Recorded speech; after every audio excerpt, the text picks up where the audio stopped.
from blank slate to rendered image in 5 minutes. So here's my blank slate, and I'm going to do what many 3D people have done in the past, and I'm going to create my name in 3D. So here I've created a text primitive, which is a spline, and I'm going to go into the properties area over here, and I'm going to put in Tonio. It's changes live, you'll see. Let's pick a different font. I'll go and pick let's go Helvetica Neue condensed bold. That's kind of a nice-ish font. And often when you want to do lots of things to text in 3D, you want to have a fairly chunky font, because fonts that are not chunky don't tend to respond to beveling and stuff like that very well. So here is my text, which is my name. And one of the things you'll notice is that it's not very well kerned, so I'm going to go beyond what I do in there, and I'm going to make this into an editable spline, so I double click on that. And now I can just select, I'm using area select here, which I've keyed to A, so I could just go, we deselect that again.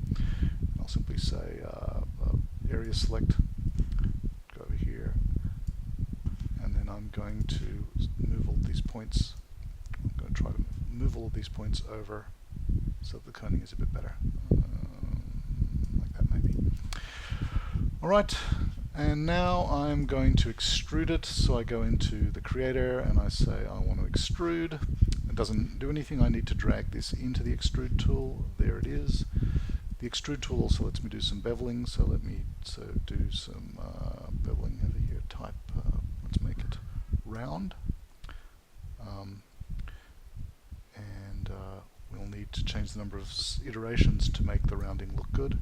And let's change the width a bit to make it a bit smaller.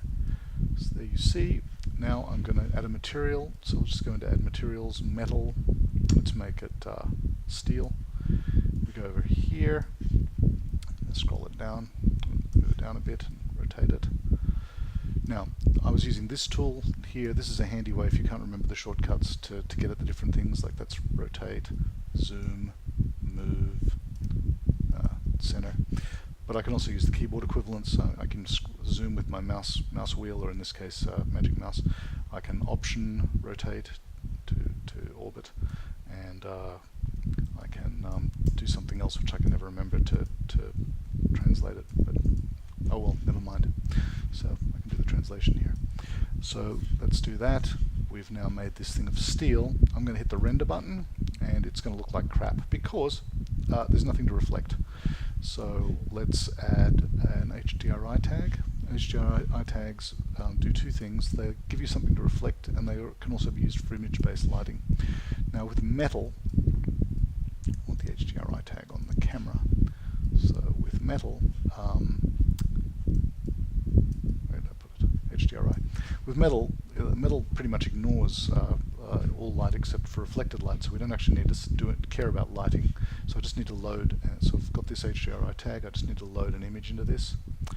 And I'm going to go to C3D book, and somewhere in here I've got faux HDRI set up, so I'll just click open, which gives me a quick HDRI setup, and I'll change the power of that to 3, brighten it up a bit, and we turn off the background, and I'll hit enter, and there's a nice steel logo.